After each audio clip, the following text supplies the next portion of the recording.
আমাকে দেখার জন্য তোর যে নয়নের বিকাশ হয়েছে, তোর মায়ের সেই নয়নের বিকাশ হয়নি, তাই সে আমায় দেখতে পাই। তাহলে ভক্তমণ্ডলী, ভক্তিমতী মায়ের একটা ছোট্ট প্রশ্ন ভালো করে চিন্তা করবে। যে মা শিশুকাল থেকে গোবিন্দের সেবা দিতে দিতে দিতে বৃদ্ধ হয়ে গেল, সে ভগবানকে চোখে দেখতে পেল না। আর ছোট্ট ছেলেটা কি এমন করেছিল যে তার ডাকে ভগবান সাড়া দিয়ে তার বন্ধু হয়ে গেল? তাহলে এই জীবনে কি মায়েরা কেউ ডাকতে জানে না? কেউ ডাকে না? হ্যাঁ, সবাই ডাকে। ডাকার মতো ডাকতে পারো না বলে তাই হয়তো সে কথা বলে না। খাওয়ানোর মতো খাওয়াতে পারো না বলে তাই সে খায় না। ছোট্ট ছেলেটা ডাকার মতো ডেকেছিল বলে তাই তার কাছে সে বন্ধু হয়েছে। খাওয়ানোর মতো করে খাইয়েছিল বলে তাই সে চানা শশা ছোলা গোবিন্দকে খাইয়েছে। তাহলে ভক্তমণ্ডলী, ভক্তিমতী মায়ের এই জগতে যারা ভগবানকে ভালোবাসো তারও হয় না। তাই শাস্ত্র বলেছিল, শৈশবে কৃষ্ণ ভজে কৃষ্ণ পাবার আসে, কৃষ্ণ পাবার আসে। যৌবনে কৃষ্ণ ভজে আসে কি না আসে, আসে কি না আসে। আরে বৃদ্ধকালে কৃষ্ণ ভজে তবু জমে তোরা আসে, জমে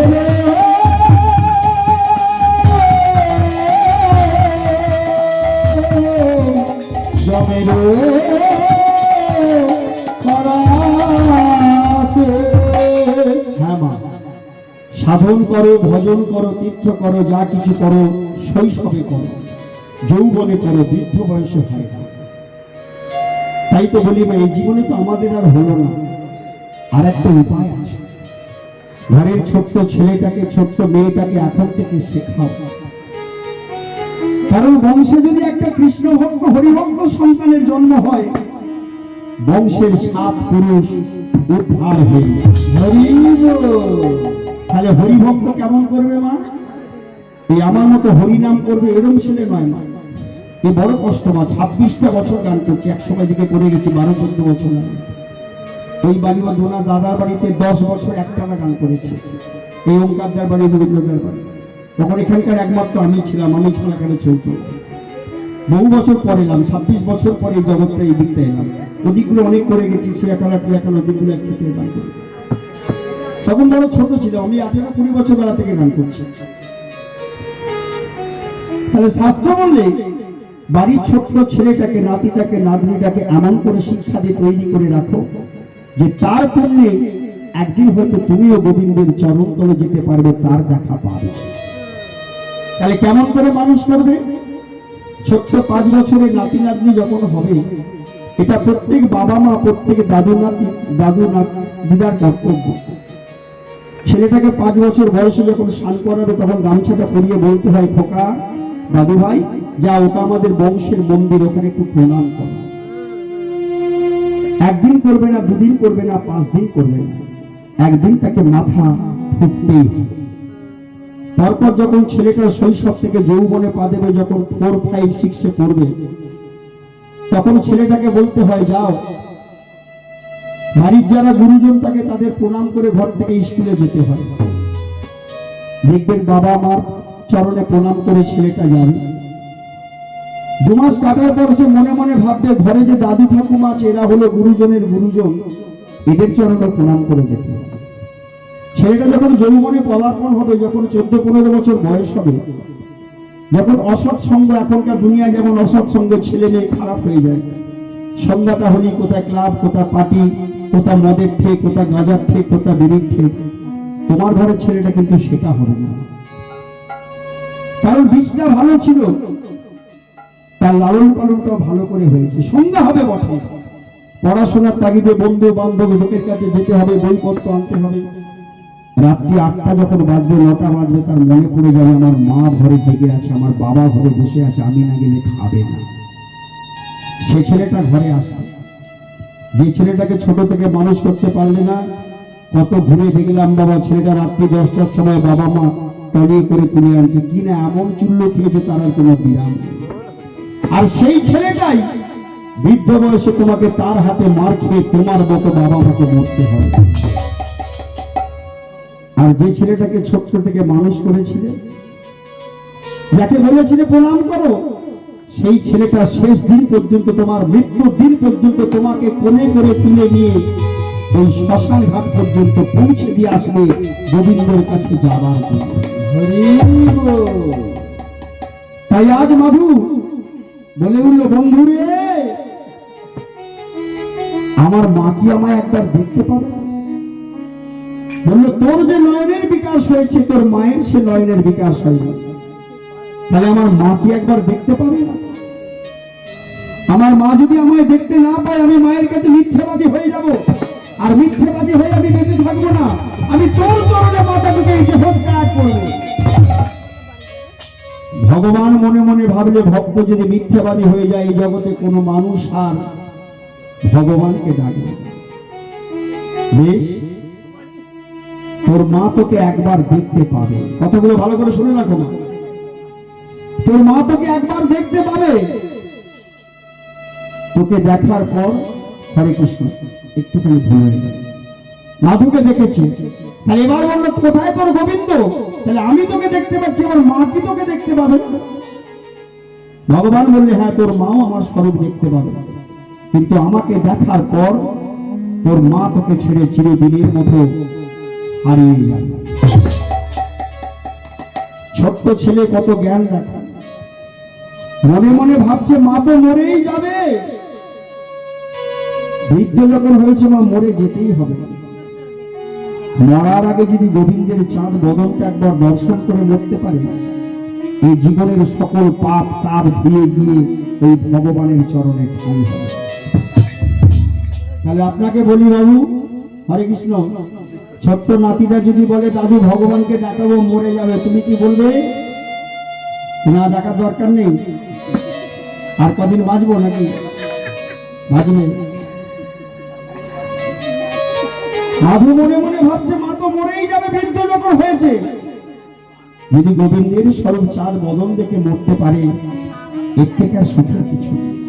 বেশ, তবে যা মাধু, একটা হাত তুই আমার গলায় দে, আর একটা হাত তোর মায়ের গলায় দে।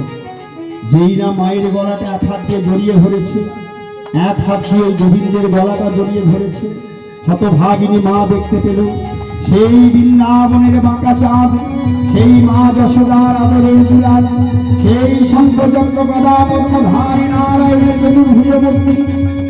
ওম নমো ব্রহ্মদেবায়, ওম ব্রহ্মহিতায় চ জগদ্ভীতায় কৃষ্ণায় গোবিন্দায় নমো নমঃ। কৃষ্ণায় বাসুদেবায় দৈবকীনন্দনায় চ অশেষ ক্লেশনাশায় গোবিন্দায় নমো নমঃ। নমস্তে বিশ্বরূপায় শঙ্খ চক্রধরায় চ পদ্মনাভায় দেবায় ঋষিকেশায় নমো নমঃ। হে কৃষ্ণ করুণা সিন্ধু দীনবন্ধু জগৎপতে গোপেশ গোপিকাকান্ত রাধাকান্ত নমস্তুতে। মা মা মা মা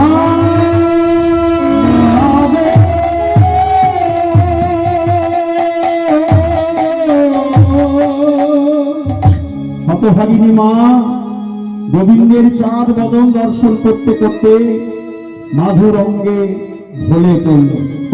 মা মা কথা বলো, মা মা কথা বলো, মা মা। যে প্রদীপ নিভে গেছে, সে তো আর জ্বলবে না, রাত রোদ হয়ে গেছে না, সে তো কথা বলবে না। যে প্রদীপ নিভে গেছে, মা বলবে না, রাত রোদ হয়ে গেছে না, সে তো কথা বলবে না। যে প্রদীপ নিভে গেছে, সে তো আর বলবে না, রোদ হয়ে গেছে না, সে তো কথা বলবে না। যে প্রদীপ নিভে গেছে, সে তো আর বলবে না, রোদ হয়ে গেছে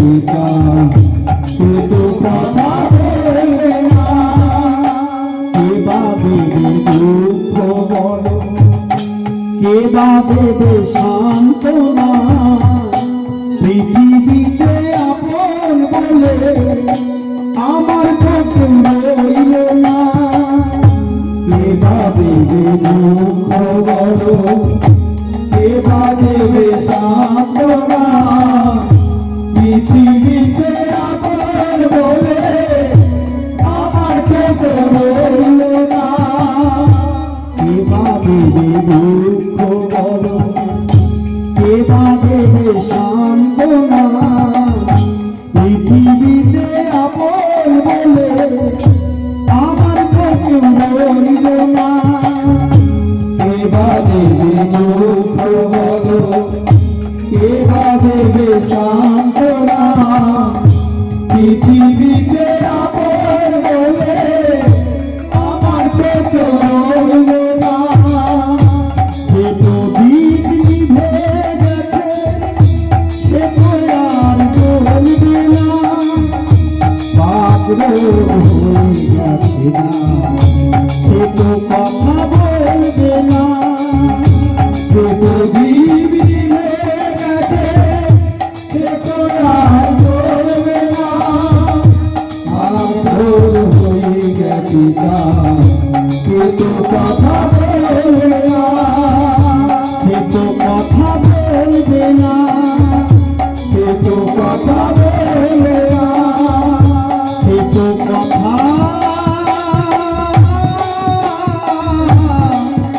আরে বলবে না।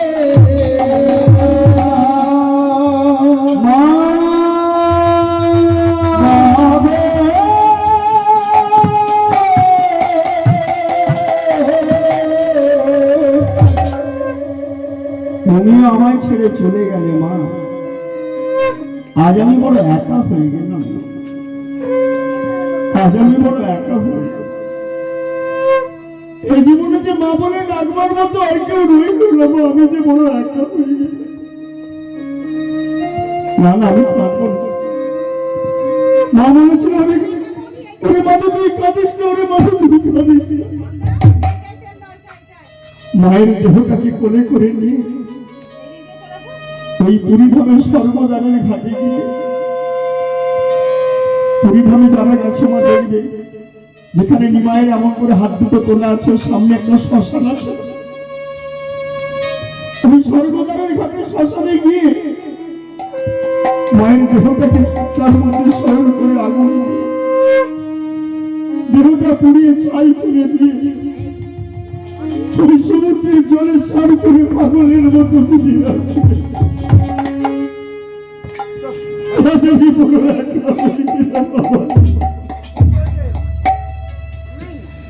আমার মা বলে না তুমি আমি কেউ রইল না।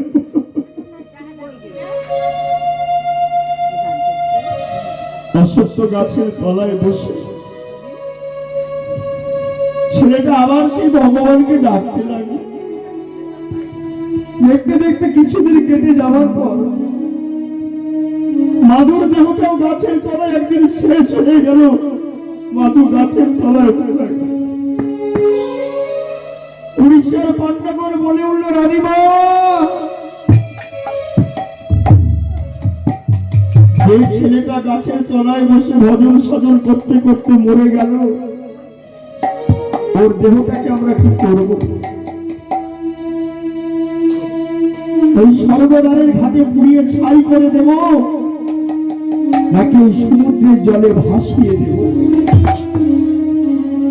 উড়িষ্যার রানীমা বলেছিল, না, ওর কৃষ্ণ ভজন সাধন করা পবিত্র দেহটাকে আগুনে পুড়িয়ে ছাই করে দিও না, ওর দেহটাকে জলে ভাসিয়ে দিও না। যেইখানে বসে মাধু ভজন সাধন করত সেই গাছের তলায় মাধুর সমাধি দিয়ে দাও। মাধুর সমাধি দিয়ে সমাধির গায়ে স্বর্ণাক্ষরে লিখে দিয়েছিল ভক্ত মাধু দাস।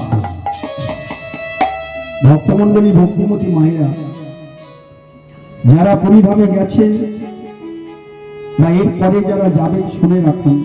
এখানে পুরী কারা গেছে মা জগন্নাথ দেখতে? যারা গেছেন তারা ভালো, যারা জাননি তারা শুনে রাখুন। এরপরে যারা জগন্নাথ দর্শন করতে যাবে পুরী ধামে, আগে যেন কেউ জগন্নাথ দর্শন করো না, তাহলে এই জীবনে তুমি ভগবানের কৃপা কোনোদিনই পাবে না। কারণ শাস্ত্র বললে আগে জগন্নাথের মুখ দেখার আগে ভক্তের সমাধি দর্শন করতে হয়, ওই মাধু দাসের সমাধি। কেন না, ভগবান নিজ মুখে বলেছিলেন, ভক্ত আমার মাতা পিতা, ভক্ত আমার গুরু, ভক্ত আমার গুরু, ভক্তকে রেখেছে নাম আমার, বাঞ্ছা কল্প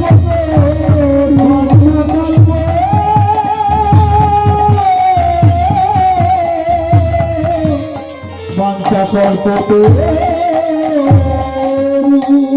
আমি ভক্তের ভগবান, আমি ভক্তের ভগবান, আমি ভক্তের ভগবান, আমি ভক্তের ভগবান, আমি ভক্তের ভগবান, আমি ভক্তের ভগবান, আমি ভক্তের ভগবান, আমি ভক্তের ভগবান।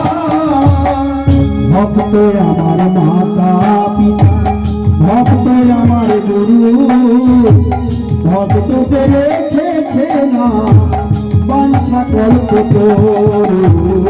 ভক্ত আমার মাতা পিতা, ভক্ত আমার গুরু, ভক্তকে রেখেছে না বাঞ্ছা কল্প তরু। ভক্ত আমার মাতা পিতা, ভক্ত আমার গুরু, ভক্তকে রেখেছে না বাঞ্ছা কল্প তরু।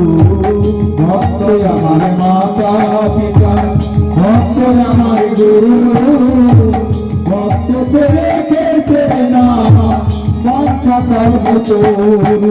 আমি ভক্তের ভগবান, আমি ভক্তের ভগবান, আমি ভক্তের ভগবান, আমি ভক্তের ভগবান, আমি ভক্তের ভগবান, হরি আমি ভক্তের ভগবান, আমি ভক্তের ভগবান, আমি ভক্তের ভগবান, আমি ভক্তের ভগবান, আমি ভক্তের ভগবান, আমি ভক্তের ভগবান।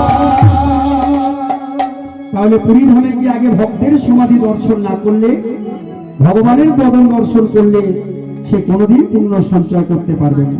তাহলে আগে ভক্তের সমাধি, অর্থাৎ মাধু দাসের সমাধি পুরী ধামের মন্দিরের পাশেই আছে, আগে ভক্ত সমাধি দর্শন করে তারপর যদি ভগবানের বদন দর্শন করো, তোমাকে সারা জীবন আর কোনো তীর্থধামে যেতে হবে না। জয় নিতাই, জয় রাধে। এইখানে রহিল আমার লীলার মাধুরী, এইখানে রহিল আমার লীলার মাধুরী, এইখানে রহিল আমার লীলার মাধুরী, এইখানে রহিল আমার লীলার মাধুরী। আর ভক্তবৃন্দ সবাই মিলে বলো হরি হরি বল, ভক্তবৃন্দ সবাই মিলে বলো হরি হরি।